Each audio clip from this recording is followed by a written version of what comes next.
In 1991, 22 CNA field reps deployed to the Middle East to support Operation Desert Storm. These are their stories.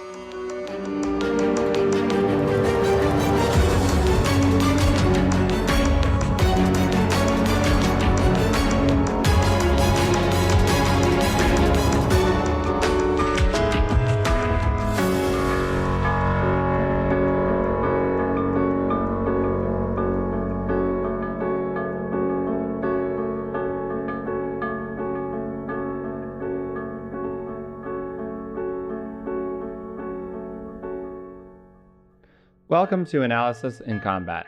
I'm John Stimson. Over the next few weeks, this series will explore Operation Desert Storm through the eyes of the analysts who were there. I'll be speaking with analysts from CNA's field program who deployed with the U.S. Navy and Marine Corps to the Persian Gulf supporting operations in Kuwait. In every major conflict since World War II, CNA analysts have worked alongside military personnel and informed the decisions of military commanders. On Analysis in Combat, you'll hear from military officers who served in Desert Storm and historians who studied the operation. For our first episode, I'm speaking with Dr. Steve Wills, CNA's resident naval historian, about how the Navy's operations during Desert Storm would come to define the service for decades to come.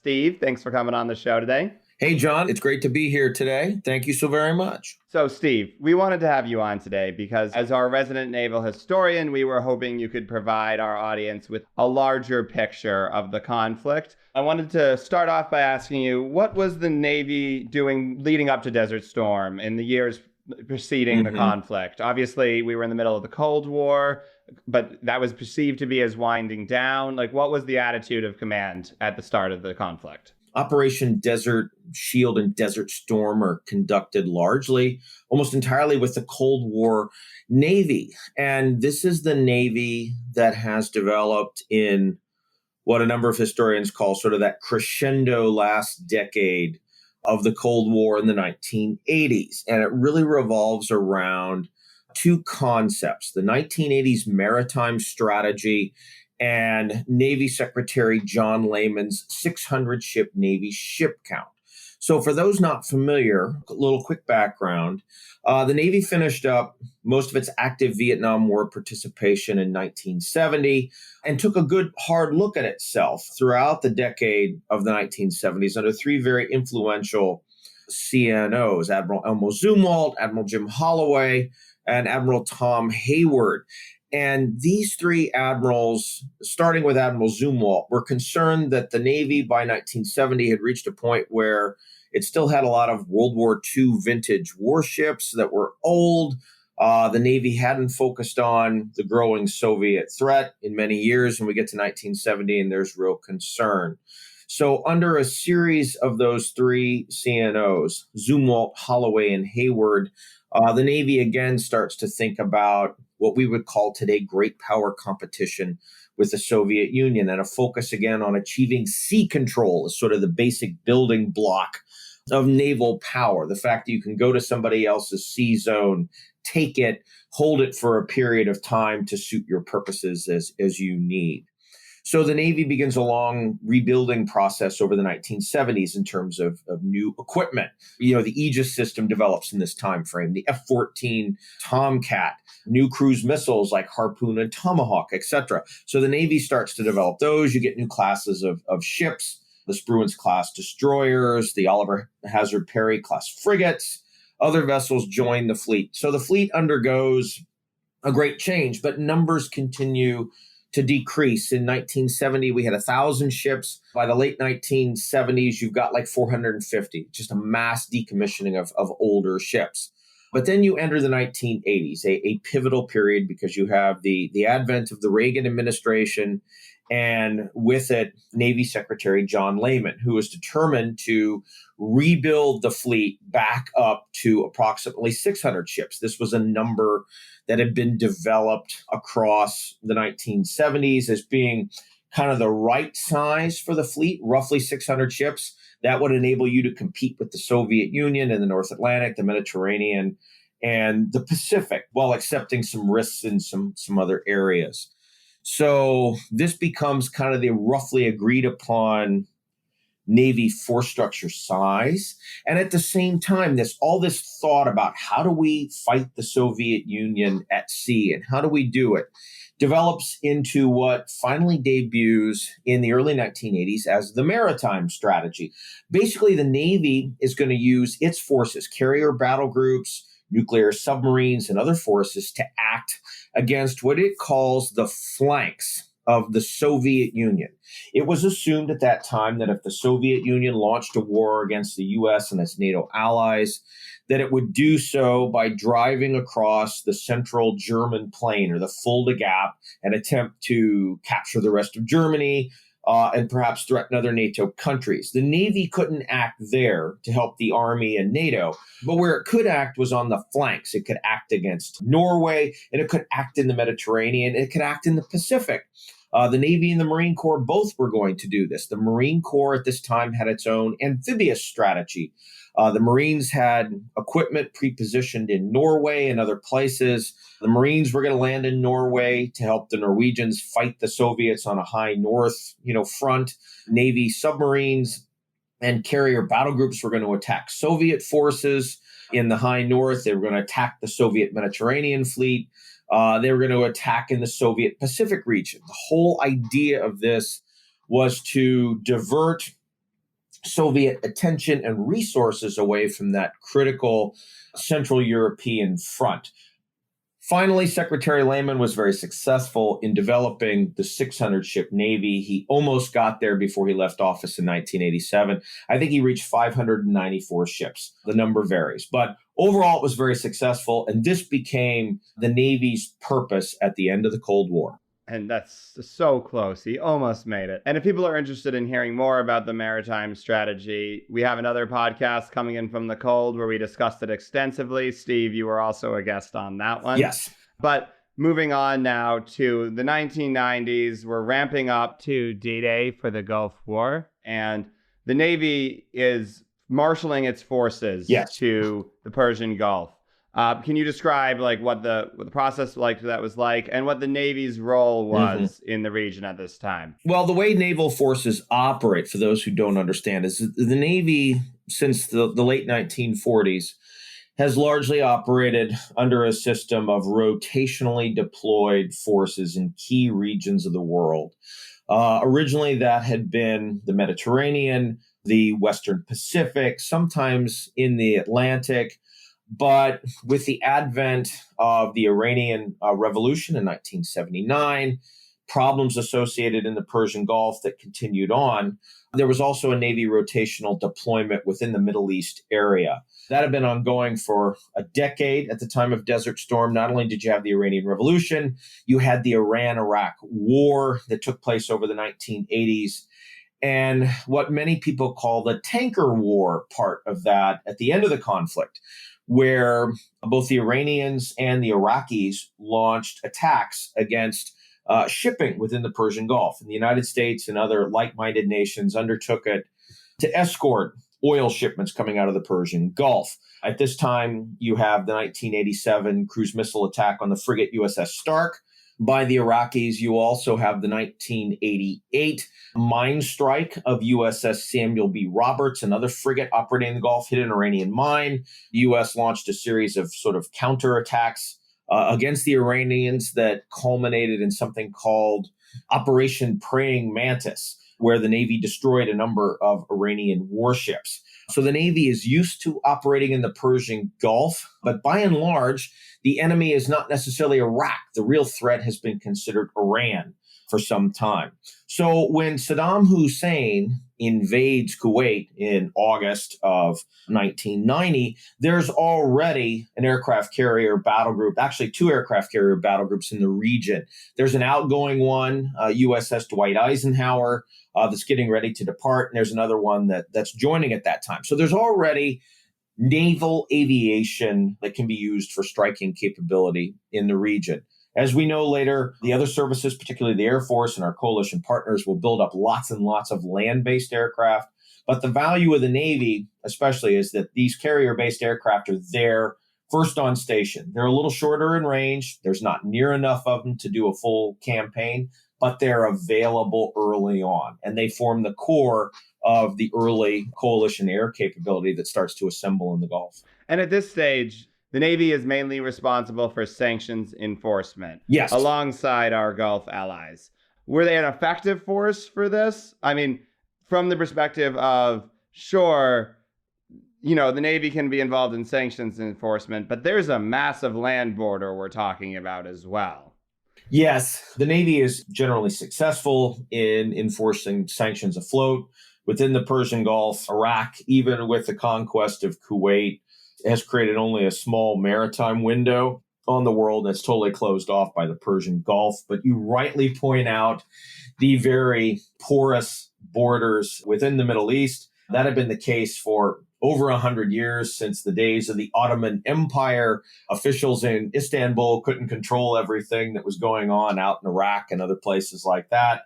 The region has a long history of sort of, nomadic peoples. Borders there are very porous, and it's hard to close those off to land-based traffic. So sure, the Navy can't control everything. It's just not their role. Exactly. But we do see a chance for the coalition to cooperate before the actual invasion starts with this general practice of sanctions enforcement. Exactly. You're absolutely correct. And the coalition that develops from August through January 1991, before the war actually starts, has a big naval component as well. And there are a lot of building blocks that are already in place that make this easy. First of all, many of the nations joining the coalition effort are also U.S. NATO allies. So the U.S. has been operating with NATO in a maritime context for over 40 years at this point. So you have well-established relationships. And as you pointed out earlier, John, the U.S. has a number of good relationships with allies and partners in the region as well. The Saudis, the Kuwaiti forces in exile, United Arab Emirates, Bahrain, etc. Over the last 10 years at this point, from 79 to 1990, the U.S. Navy has been operating pretty significantly in the Persian Gulf region, has developed lots of good relationships with Gulf partners. So getting the naval part of the coalition together is pretty quick and pretty effective, thanks to all these previous relationships that the U.S. Navy has developed. Mm-hmm. And you mentioned the Gulf states there. I just want to touch base on something. Of course, sure, the U.S. often takes a leadership role in NATO. This is kind of an understood dynamic, but that's a different relationship than the Gulf states, who, while they are allies, they're not NATO members states. Exactly. And when you have a coalition that develops like this, everybody finds a specific niche, and there's always give and take in how folks join the coalition and what roles they accomplish. Even in normal peacetime situations, there are some formalities that have to be observed. Whenever a U.S. Navy ship at that time would enter the Gulf region, there would always be an Omani gunboat that would appear, and a very crisp British Oxford voice would be on the radio saying that this is Omani gunboat whoever, why are you here? Or what are you doing in Omani waters? And it was just understood that you respond and say, oh, I'm a United States Navy warship.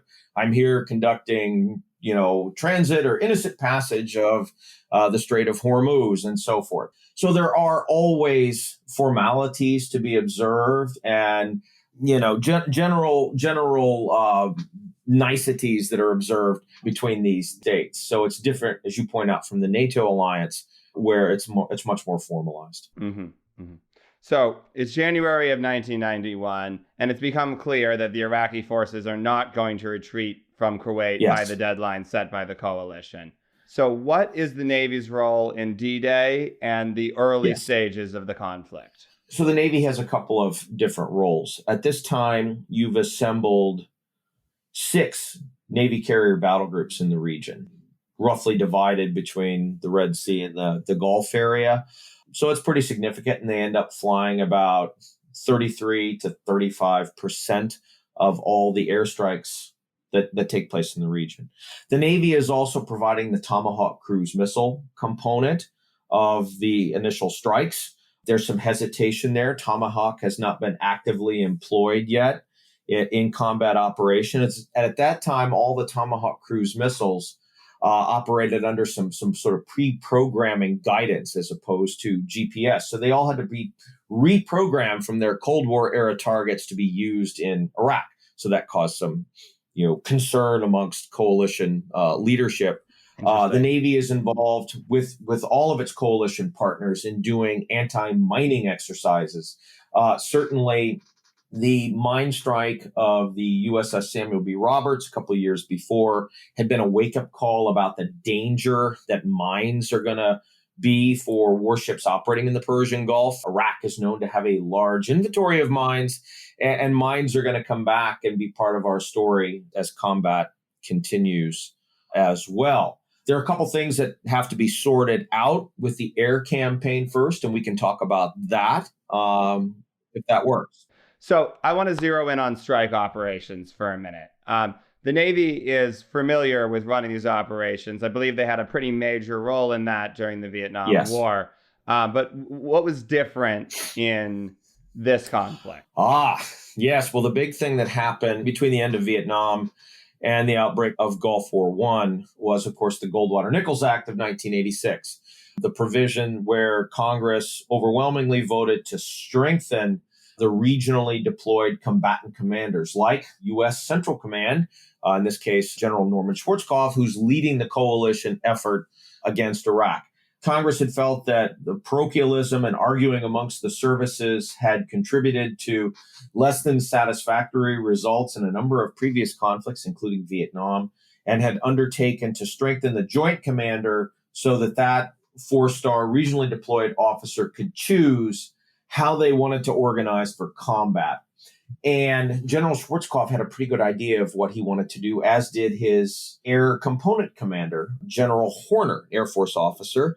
And General Horner had experience in Vietnam and had not been happy with that. How did air operations work in Vietnam? Well, basically the Navy and the Air Force divided Vietnam into sections. And they basically agreed, well, you will be responsible for bombing campaign in these coordinates. We'll be responsible over here. We won't cross the streams. We won't, send each other's aircraft into the other person's zone.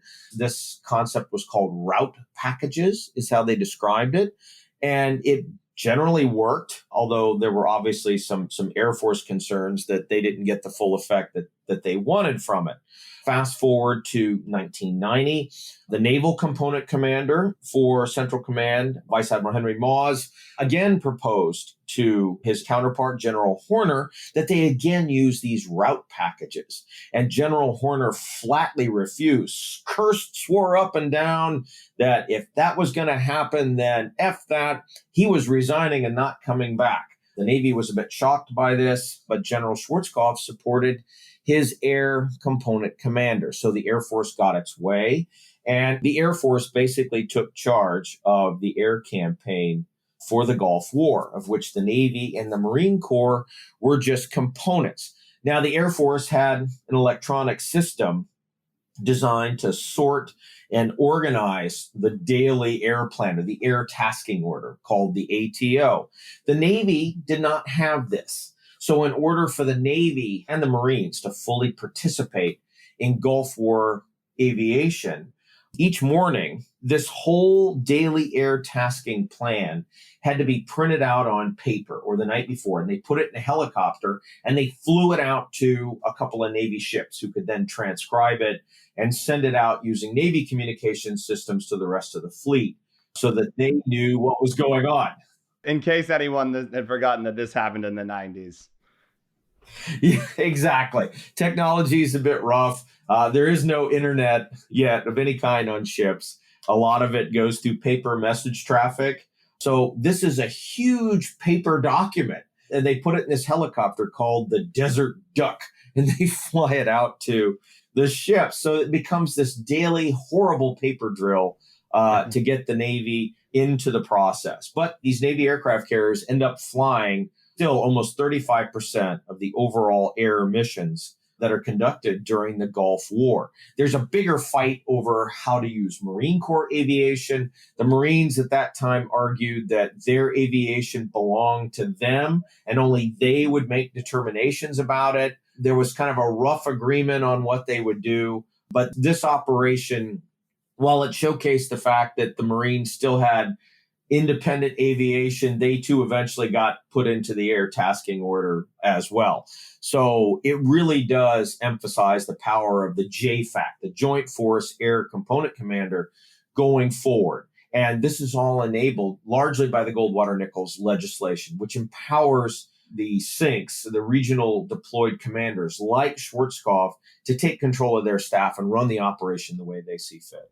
And just to hone in on a little bit, one might intuitively think, well, yes, of course, the Air Force would be in charge of the air campaign, but the Navy has a pretty proud tradition of fighter pilots, air campaigns. Top Gun is one of the most prestigious dogfighting academies in the world. Yes. And the Air Force is comparatively a much younger service than the Navy, which of course has been with us for the majority of our nation's history. So there's more tension than one might intuitively think there would be. Yes, that's absolutely correct. And in fact, one of the first places you find real service conflict over roles and missions is with the development of air forces really developing strongly after the First World War. The Army Air Corps, the Army Air Force, and the Navy were fighting even then about who would control air operations and how. And the two kind of develop independently and differently. In many cases, in the Pacific War during the Second World War, naval aviation is the only aviation present just due to the lack of air bases and the vast distances that are involved. So as you say, naval aviation develops its own sort of unique culture in the vast Pacific theater during the Second World War. And as I said earlier, oftentimes sea-based naval aviation is often the first Allied coalition air component that's available on station. You have to take a squadron from a garrison base in the United States or Europe at that time and move it to, in this case, the Persian Gulf region or other locations. Certainly, the Army Air Corps participated in the Pacific during the Second World War. They were the people who shot down Japanese Admiral Yamamoto as he was making one of his journeys across the South Pacific. So they play a significant role, but it's a very separate role from the Navy. And going forward through the Korean War and the Vietnam War, as you pointed out, the Navy and now the Air Force both have a role, but they operate separately. So Gulf War I is the first time that we used the new joint command structure and slam these two services together into a single air campaign. And that's jarring for both of them, not just the Air Force, but also the Navy as well. And we're going to be talking more about the air campaign with Bob Ward and Steve Carpy on upcoming episodes. They worked on Scud missile and the rebuilding of strike operations. So stay tuned for that. But I want to move on for now and talk about the Operation Desert Saber, the planned amphibious landing that never happened. So that's, there was a lot to this, as I understand it. Multiple services, institutional ideas and traditions. Can we just get into the Operation Desert Saber a little bit? Absolutely. So this is an interesting case for the Marine Corps, because not only do you have the traditional Marine Corps amphibious force structure that is afloat on a series of amphibious ships that are sitting in the Persian Gulf region, but you also have shore-based Marines who start out as just additional ground forces that are assigned to General Schwarzkopf along with the rest of his ground component command sitting in Kuwait or sitting in Saudi Arabia protecting that country from a possible invasion from Iraqi forces in occupied Kuwait at that time. So the Marine Corps is kind of torn. You've got a Marine Corps 3-star General Boomer on the ground in Iraq, commanding essentially ground forces. And then you also have sea-based Marines as well sitting in the amphibious ships. There's not a lot of communication between these two elements of the Marine Corps. There's a desire in the institutional Marine Corps to exercise its amphibious capability. As we've said, this is the Marine Corps' bread and butter, essentially. They developed amphibious operations for the Second World War across the Pacific theater. Their Cold War doctrine is about amphibious landings, whether opposed or not. in support of a ground war in Europe and other places. So this is what the Marine Corps is set up to do. But they run into some stiff opposition from not only General Schwarzkopf, but also the chairman of the Joint Chiefs, Colin Powell. The Marine Corps Commandant at that time, General Al Gray, is really interested in trying to get an amphibious operation to happen. He makes an actual visit to the region where he meets with various officials trying to push for an amphibious operation and goes home empty-handed. In the end, General Schwarzkopf and General Powell feel that having that amphibious force sitting in the Gulf is great as a diversion to hopefully divert Iraqi attention away from the land front and be worried about the potential for these Marines to come ashore in Kuwait. It's been debated a lot since then. Is this a real case of good military judgment? Is this service parochialism where the Army wants to be in charge of everything and fight the war on the ground without the Marines? But at the same time, we know there's already a big Marine component ashore, and they form part of General Schwarzkopf's 96-hour land war component of Gulf War I.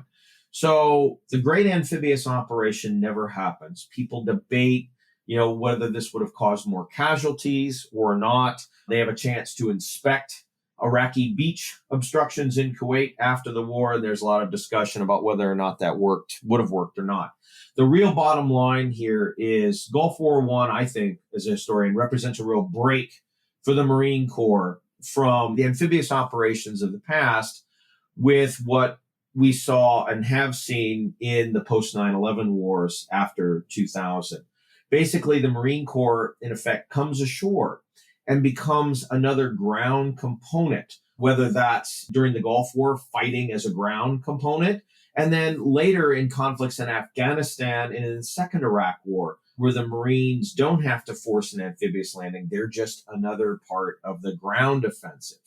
So you really see a big change there. General Gray had helped to sort of promote this kind of thinking that the Marines could be this maneuver warfare light infantry formation, but it really takes off after Gulf War I. It gets worked into Marine Corps doctrine. The naval strategies and other documents that follow support this. So what you see in the end is 30 years of the Marine Corps being ashore doing ground warfare type stuff. And you only see them move back into the maritime in recent years.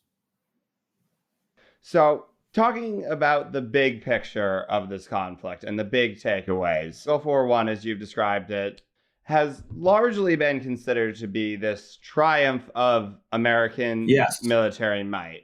All new technology was put on display. It kind of set the tone for all militaries of the world to follow into the modern day.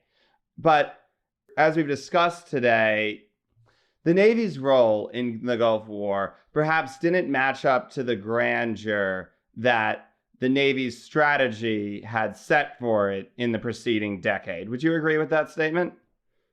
Yes, John, I certainly agree with this. The big problem coming out of the Gulf War for the Navy is that unlike the other military services, the Navy doesn't really get to validate what it's been working on, especially in this late Cold War period. Iraq really has no Navy. It did have some missile patrol boats that did stage a brief sortie during the Gulf War, but most of them were apparently attempting to flee to sanctuary in Iran, and they were made short work of by armed helicopters. So it didn't even take much in the way of carrier air power to destroy the very small Iraqi Navy. The Navy certainly fulfilled an important role. As I said, it flew roughly like 35% of all the airstrikes that took place during the Gulf War. It certainly tested the Tomahawk cruise missile as a land attack weapon very successfully in the conventional role in the Gulf War. But the whole focus of the last decade, the 600-ship Navy, developing carrier battle groups at sea, all the submarine tactics, everything that the Navy did to prepare for a war with the Soviet Navy at the end of the Cold War doesn't get practiced. So how does the Navy adapt to its new role? So that's a very good question, John. And the Navy actually has a combination of some new thinking, but also falls back on what it's been doing throughout the Cold War.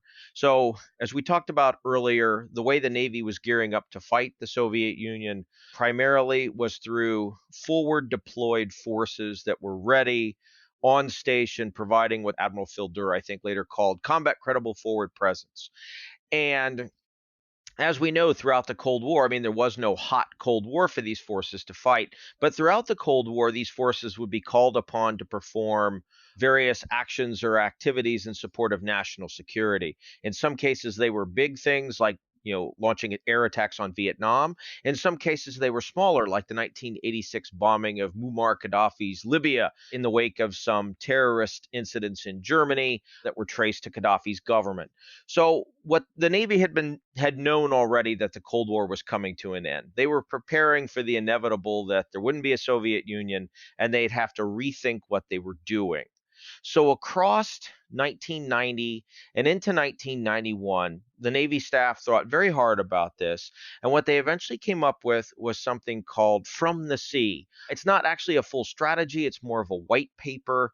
But this concept was put out at the end of the Bush 1 administration, and it said that the Navy, in conjunction with the Marine Corps, would work in more littoral spaces as opposed to blue ocean water combat with the Soviets. The Navy would work in littoral spaces against future occurrences of people like Saddam Hussein, rogue states, non-state actors, terrorists, bad guys, kind of what we're going to see that takes place 10 years later in the post 9/11 conflicts. So actually, despite not having a Soviet opponent to fight, the Navy very carefully pivots in order to adapt to this new geostrategic era. And the final piece of this comes in 1993 when the incoming Clinton administration, under the leadership of then Secretary of Defense Les Aspin, conducts something called the bottom-up review. So we review all U.S. defense organization, plans, policies, et cetera, from the bottom up. And the big thing that comes out of this for the Navy is for the first time in budget authorization, you can budget for presence. So those Navy forces that have been doing rotational deployments since the end of the 1940s before to get ready to fight the Soviet Union now have a new role. They're combat credible forward presence, America's sort of 911 force out there in the world, ready to jump on security problems and deal with them sooner rather than later. And as we talked, there were 2 Navy aircraft carriers in the vicinity of the Persian Gulf when Saddam Hussein launched his invasion of Kuwait. So that system was kind of already working. So the Navy does pivot, I think, to the new era, the post-Cold War era. And yet, as we head into the modern day and this new era of great power competition, the Navy, as it was envisioned in the 1980s, is seemingly a relevant thing again. Most people speculate that were there to be a war in China, it would predominantly be a naval war. Russia, the threat that Russia poses, could also be countered presumably by more or less a similar strategy that was laid out to counter the Soviet Union.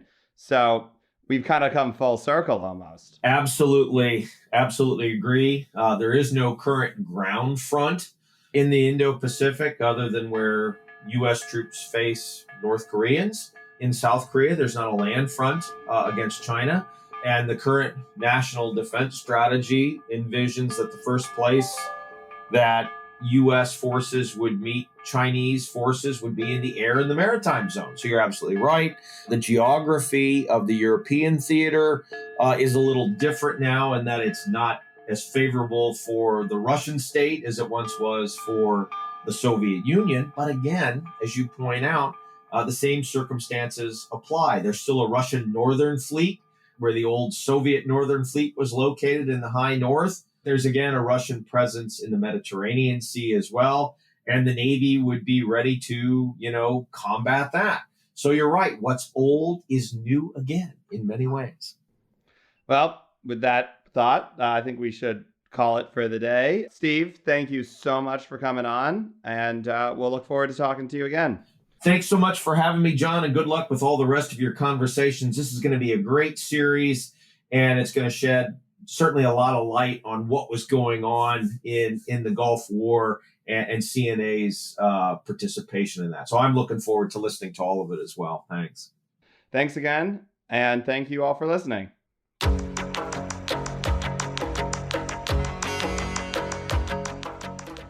Analysis in Combat is edited and produced by John Stimson, with executive producer Don Burrows. Theme music is by Edward Granga. If you enjoy our show, we'd love if you could give us a 5-star review on Apple Podcasts and tell your friends about us. Thanks for listening. We'll see you in 2 weeks.